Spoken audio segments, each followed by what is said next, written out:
Marami sa ating mga kababayan nitong Kapaskuhan ang hindi man lang nakapaghanda ng pang Noche Buena. Hirap ang ilan sa kanila na mag-budget kahit na pang simpleng handa lang dahil sa patuloy na pagmahal ng mabilihin sa panahon ngayon.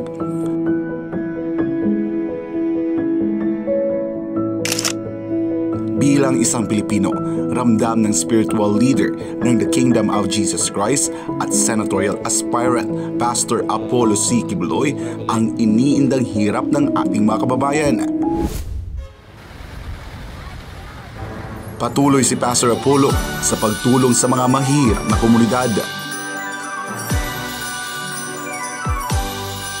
Gaya na lamang nitong Sabado nang mamahagi ang buting pastor ng mga pamaskong handog sa mga residente ng Barangay Sauyo sa Quezon City. Daan-daang grocery items at mga sako-sakong bigas ang tinanggap ng mga residente.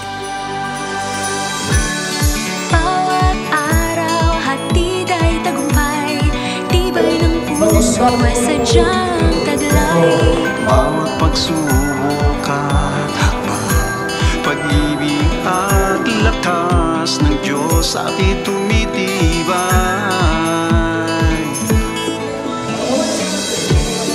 Bawat pagtulong nagkakapit-bisig, sa bawat hamon tayo'y nagwawagi. Dahil ako at ikaw ay Pilipino, sa hirap at ginhawa, isa tayo. Ang nasabing aktibidad ay bahagi ng humanitarian activities ng buting pastor na hindi lamang niya dito ginagawa sa Pilipinas, kundi maging sa ibang bansa. Umaalab sa ating puso. Actually, ito nasaksihan natin ngayon na pamimigay ng mga regalo dito sa mga kababayan natin.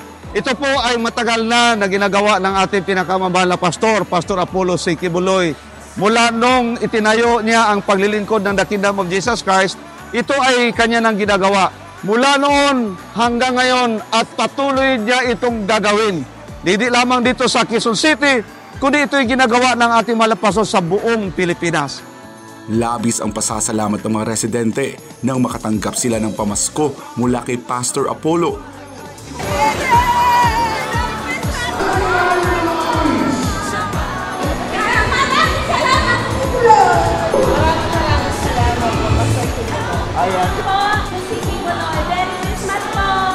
Ate, malaking tulong na yan.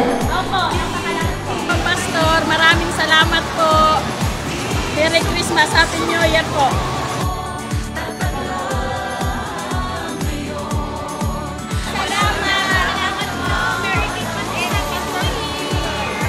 Salamat, Pastor Quiboloy. Pastor, maraming salamat po. Kasag lang.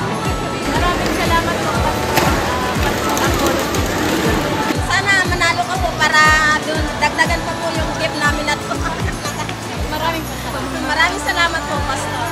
Merry Christmas and Happy New Year, Pastor. Maraming salamat po. Merry Christmas and Happy New Year, Pastor. Maraming salamat po. Salamat po, Pastor. Maraming salamat sa biyaya binigay niyo sa amin. Maraming salamat po, Pastor Apollo Quiboloy, sa binigay niyong pamaskong handog sa amin. Maraming salamat po. Happy New Year and God bless po. Thank you po, Pastor Quiboloy. Salamat po sa lahat ng binigay niyo po dito po sa Barangay Sauyo. God bless po. Lalo na ngayon dahil anila sobrang taas na ng presyo ng mga bilihin.